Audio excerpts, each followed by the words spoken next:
WhatsApp guys, आज हम देखने वाले हैं after Maldives why Bangladesh is banning India now. Gaurav Thakur की वीडियो है, देखते पूरी वीडियो। क्या बांग्लादेश के ऊपर भी चाइना ऐसे चल रहा है अपनी चालें? देखते वीडियो में पता लगेगा बहुत कुछ। मालदीव में तो भैया पार्लियामेंट में रट बज गए। देखते वीडियो 1 2 3 गो।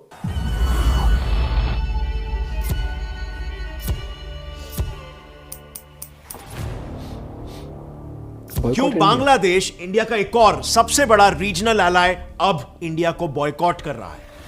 यस, मालदीव्स के बाद अब बांग्लादेश में #India out, #boycott Indian products और #बॉयकॉट इंडिया ट्रेंड पर है। यहां तक कि हमारे प्रधानमंत्री का भी एक prominent Bangladeshi human right activist ने हाल ही में मजाक उड़ाया था। बट यहां पर दोगलापन यह है कि सबसे 8 से 10 दिन पहले ही बांग्लादेश की पीएम शेख हसीना ने इंडिया को बांग्लादेश का ग्रेट फ्रेंड और नेक्स्ट डोर नेबर कहा था, जिस देश के बांग्लादेश के साथ रिलेशंस बहुत अच्छे हैं। इनफैक्ट जब मालदीव्स ने इंडियन पीएम का मजाक उड़ाया तब बांग्लादेश के फॉरेन मिनिस्टर अब्दुल मोमिन ने मालदीव्स को ओपनली कंडेम भी किया था। This is not acceptable.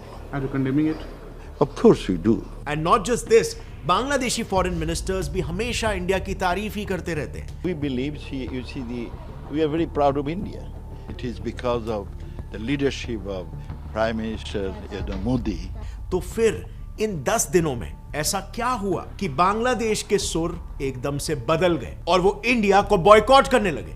Well, इस पूरे फसाड की जड़ में है एक बहुत ही गहरी साजिश जो हमने आपके लिए पूरी तरीके से डिकोड किया है ताकि आपको पूरा मामला समझे। सो वीडियो को एंड तक देखना, वरना आप आधी अधूरी कहानी ही समझ पाओगे और ब्लेम गेम में फंस जाओगे। Let's begin. सो 8 जनवरी 2024 को एक famous Bangladeshi Twitter handle revolt ये ट्वीट शेयर करता है। इसमें वो क्लियरली लिखते हैं कि इंडिया बांग्लादेश का दोस्त नहीं है, इंडिया को बाहर निकालो।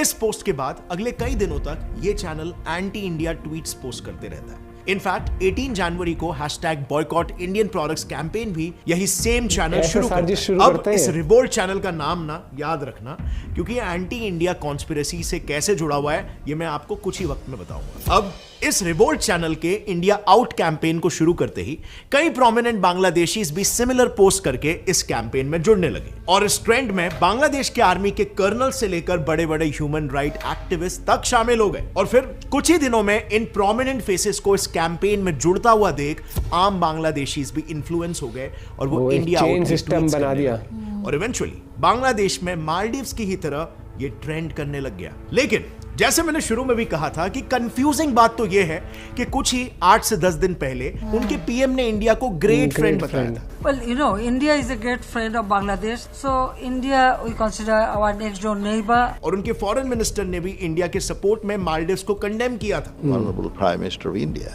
This is not acceptable. Are you condemning it? Of course we do. सो फिर अचानक से ये दोगलापन कहां से आ गया? वेल, इसके लिए समझते हैं कि इंडिया आउट कैंपेन आखिर शुरू कहां से और क्यों? क्योंकि 8 जनवरी 2024 को शेख हसीना जी 4th टर्म के लिए बांग्लादेश की पीएम बनी थी, जिसके बाद ऑपोजिशन पार्टी ने उन पर यह आरोप लगाया कि उन्होंने इंडिया की मदद से इलेक्शन को रिग किया, यानी कि उन्होंने इंडिया की मदद लेकर इलेक्शन में घोटाले किए और इस वजह से वो पीएम बनी। ईवीएम वाला इसी सिस्टम का है। विद्रोह करने के लिए फिर बांग्लादेश की opposition party Bangladeshi nationalist party ने #इंडिया आउट कैंपेन चालू कर दिया, जिसके बाद एक न्यूज रिपोर्ट के अनुसार पिनाकी भट्टाचार्य, जो बांग्लादेश के ह्यूमन राइट एक्टिविस्ट और सबसे इंपॉर्टेंटली बीएनपी के सबसे बड़े सपोर्टर हैं, उन्होंने ट्विटर पर इसी बॉयकॉट इंडिया ट्रेंड को चेन सिस्टम ऐसे फैलता ही है। अब फ्रेंड्स, कहानी यहाँ पर खत्म नहीं होती, बल्कि यहाँ से तो शुरुआत है। इस कैंपेन के पीछे हाथ है कुछ बहुत ही powerful anti India forces. By the way, क्या आपको पता है ये कैंपेन बांग्लादेश से नहीं बल्कि लंदन से ऑपरेट किया जा रहा था और इसे ऑपोजिशन पार्टी बीएनपी के चेयरमैन तारिक रहमान चला रहे थे। यूरेशियन टाइम्स के इन्वेस्टिगेशन रिपोर्ट के हिसाब से जैसे ही 8 जन 2024 को शेख हसीना बांग्लादेश के इलेक्शन को जीती, तारिक ने अपने पार्टी मेंबर्स को यह ऑर्डर दिया कि वो बिल्कुल मालदीव्स जैसे ही इंडिया आउट कैंपेन को शुरू करें। अब तारिक के इस ऑर्डर को देते ही तुरंत बीएनपी साइबर विंग एक्टिव हो गई और उन्होंने एंटी इंडिया ट्वीट्स पब्लिश करना शुरू कर दिया। अब याद है मैंने शुरू में बताया था रिवोल्ट, इस पेज को याद रखना। सो इसी पेज की बात करें तो रशियन न्यूज स्पुतनिक के हिसाब से रिवोल्ट नाम का ये ट्विटर हैंडल कोई और नहीं बल्कि एनडीपी का माउथपीस ही है और इसी न्यूज रिपोर्ट के मुताबिक तारिक के ऑर्डर्स पर ही इसी पेज ने India out, boycott India Change trend system की ऐसे है। शुरुआत की। अब क्या आप जानते हो तारिक इंडिया को इतना हेट क्यों करते हैं? वेल, इसका जवाब उनके फैमिली लिनिएज में छुपा हुआ है। तारिक मेजर जनरल जियाउर रहमान का बेटा है, जो पाकिस्तानी आर्मी में टॉप पोजीशन पर थे और बांग्लादेश के पहले मिलिट्री डिक्टेटर भी। इनफैक्ट उन्होंने 1965 में इंडिया के खिलाफ वॉर भी लड़ा था, जिसके लिए उनको पाकिस्तान गवर्नमेंट ने मेडल देकर ऑनर भी किया था, और इसीलिए उनके दिल में इंडिया के लिए हेट शुरू से ही है। सो 1978 में जियाउर ने ही बांग्लादेशी नेशनलिस्ट पार्टी BNP बनाई थी। एंड यू नो व्हाट, इस पार्टी की हिस्ट्री रही है। इस पार्टी ने हमेशा पावर में आने के लिए ऑपोजिशन पार्टी वालों का मर्डर किया है। दरअसल 1975 में खुद बांग्लादेशी न्यूज रिपोर्ट के हिसाब से जियाउर रहमान ने फादर ऑफ बांग्लादेश शेख मुजीबुर रहमान का मर्डर किया था, और उनका मर्डर करने के बाद जियाउर बांग्लादेश के मिलिट्री डिक्टेटर बने। नाउ क्योंकि जियाउर इंडिया से काफी ज्यादा हेट करते थे और शेख मुजीबुर इंडिया को अपना सबसे बड़ा एलाय मानते थे, इसीलिए जियाउर ने पावर में आते ही एंटी इंडिया नैरेटिव फैलाना शुरू किया और लोगों में इस्लामिक रैडिकल माइंडसेट डालना शुरू किया। इस रैडिकलाइजेशन के लिए सबसे पहले उन्होंने कॉन्स्टिट्यूशन को अमेंड किया, और जहां पहले बांग्लादेशी सिटीजन्स को बंगाली बोलते थे, उसे अमेंड यानी चेंज करके उन्होंने बांग्लादेशी टर्म इंट्रोड्यूस किया। और उन्हीं के टेन्योर में जो बांग्लादेश एक सेक्युलर देश हुआ करता था, वो इस्लामिक रिपब्लिक बन गया। और इसके बाद एज यू कैन इमेजिन, इनके टर्म में बांग्लादेशी हिंदूज को वहां पर खूब सप्रेस किया गया। And now you will be shocked to know कि अभी तक BNP पार्टी 3 बार पावर में आई है, 1991, 1996 और 2001, बट इन तीनों इलेक्शंस में एक कॉमन पैटर्न है। इलेक्शन से एक साल पहले BNP हमेशा से बांग्लादेश में एक एंटी हिंदू प्रोटेस्ट करवाती है, और ऐसा ही करके उन्होंने 3 बार इलेक्शंस जीते भी है, जिनमें से 2001 का एंटी हिंदू मैसेकर काफी दिल दहला देने वाला था। संडे गार्जियन की रिपोर्ट के मुताबिक 2001 में BNP के लीडर जियाउर रहमान की वाइफ खालिदा बेगम और उनके BNP पार्टी वर्कर्स ने 150 दिन का कंटिन्यूअस हिंदू मैसेकर करवाया था। और जब इस मैसेकर के इंक्वायरी कमीशन ने रिपोर्ट पब्लिश की, उसमें पता चला कि उन 150 दिनों में in total 18,000 anti Hindu incidents हुए थे, जिसमें अनफॉर्चुनेटली 1,000 हिंदू औरतों का रेप और 200 औरतों का गैंग रेप हुआ था, और करीब 50,000 हिंदूस बांग्लादेश छोड़कर इंडिया भाग गए थे। This is so unfortunate. लेकिन ऐसे ही एंटी इंडिया और एंटी हिंदू सेंटिमेंट्स का यूज करके BNP बांग्लादेशी मुस्लिम्स को ब्रेन वॉश करके उनके वोट्स अपने साइड करते आ रही है। अब यहाँ पर आपने एक स्ट्रेंज बात नोटिस की, ये तारिक रहमान BNP पार्टी का चेयरमैन है, फिर भी वो लंदन में रहता है और वहीं से पार्टी को संभालता भी है। क्या आपके दिमाग में ये सवाल आया कि ऐसा क्यों? वेल, इसके पीछे ना कुछ काफी कंसर्निंग रीजंस है। सो जैसे मैंने बताया, BNP पार्टी लास्ट इलेक्शन 2001 में जीती थी, और उसके बाद से शेख हसीना जी वहां पर इलेक्शंस जीतते आ रही हैं। ऐसा इसीलिए क्योंकि शेख हसीना जी ने जब से बांग्लादेश की पॉलिटिक्स में एंट्री ली है, तब से वो बांग्लादेश को पाकिस्तान की तरह रेडिकलाइजेशन के बजाय डेवलपमेंट के रास्ते पर लेके जा रही है, और इससे बांग्लादेशी इकोनॉमी में क्लियर इंप्रूवमेंट्स भी दिख रहे हैं। और शेख हसीना जी के इसी अप्रोच की वजह से BNP की पॉपुलैरिटी कम होने लगी थी। इस गिरती पॉपुलैरिटी को देखते हुए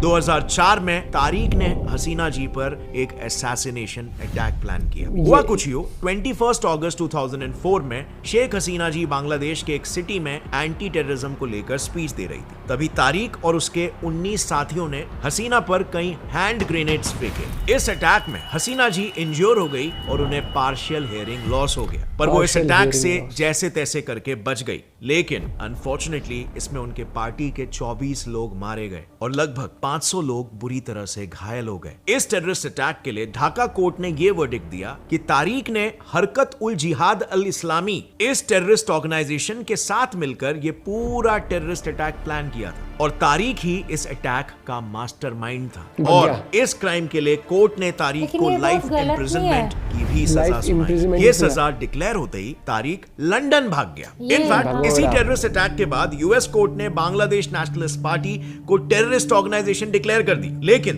तब से लेकर आज तक तारिक लंदन से पार्टी को संभाल रहा है। लेकिन ये और अब रिसेंटली हो रहे एंटी इंडिया प्रोटेस्ट और बांग्लादेश जनरल इलेक्शंस में इंडिया के इन्वॉल्व होने के एलिगेशंस भी इसी स्ट्रैटेजी का हिस्सा है। But you know what, it doesn't stop over there.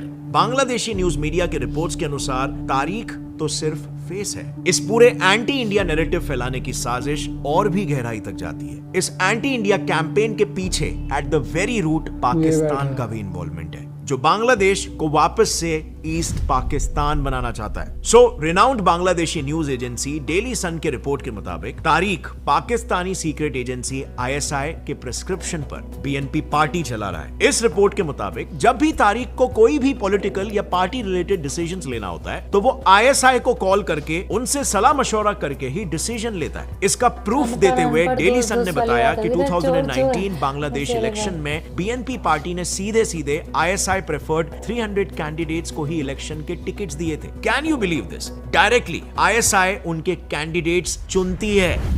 So basically इस पूरे षड्यंत्र में पाकिस्तान का यह फायदा है कि BNP को सपोर्ट करके पाकिस्तान अपनी पपेट गवर्नमेंट बांग्लादेश में इंस्टॉल करना चाहता है, जिससे पाकिस्तान को दो बड़े फायदे होंगे। पहला, उसकी 1971 में खोई हुई टेरिटरी वर्चुअली उसी के कंट्रोल में दोबारा आ जाएगी, और दूसरा, वो इंडिया के नॉर्थ ईस्ट में भी कंटिन्यूअस इंसर्जेंसीज इजीली फैला सकेगा। इनफैक्ट जब 2001 में BNP पावर में थी तो एक प्रोमिनेंट बांग्लादेशी न्यूज के रिपोर्ट के हिसाब से Tariq Assam based United Liberation Front of Assam ULFA insurgent group को ISI के ऑर्डर्स पर फाइनेंशियल और आर्म्स प्रोवाइड करके सपोर्ट करता था। मतलब इन शॉर्ट, तारिक इंडिया भर में टेररिज्म फैला रहा था। सो ये थी बांग्लादेश ऑपोजिशन पार्टी द्वारा चलाई गई इंडिया आउट कैंपेन की पूरी स्टोरी। क्या आपको इसके बारे में पता था? कमेंट में जरूर बताना।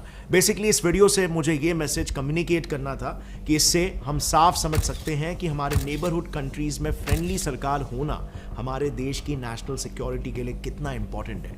And my personal opinion is, हमारे नेशनल सिक्योरिटी के लिए हमें उन देशों की इलेक्शन प्रोसीजर में अगर इन्वॉल्व भी होना पड़े तब भी इसमें कोई गलत बात नहीं है। इनफैक्ट ये बात हमारे Kautilya, also known as Chanakya ji ने अर्थशास्त्र बुक में भी कही है हजारों साल पहले। सो इस पर आपका क्या ओपिनियन है नीचे कमेंट्स में जरूर बताना। और अब आज के तारीख की अगर हम बात करें तो पूरा देश लिटरली त्योहार मना रहा है, क्योंकि 500 सालों बाद देश में राम मंदिर बना है। इसके लिए हिंदुस्तान दिन आई थी भाई। देखो नहीं, मैं एक बात बोलूंगी, ये चीज देखना, जैसे बांग्लादेश है, ठीक है, अगर इतना इंडिया आउट था जब पाकिस्तान की बाजार, बांग्लादेश तो एग्जिस्ट इंडिया की वजह से करता है, नो डाउट। वरना एक उसमें बोला था गौरव सर ने, वरना ये तो एक छोटा सा गांव कस्बा पड़ा हुआ था कोई पाकिस्तान में, इसकी खुद की कोई वो नहीं थी, हिंदी बोलो तो औकात नहीं थी इनकी खुद की। वो तो इंडिया ने हेल्प करी है, तब जाके इन्हें एक तरह से फ्रीडम, अभी इन्हें वापस उसी गंदगी गटर में जाना है जहाँ पाकिस्तान ऑलरेडी जिस गटर में है।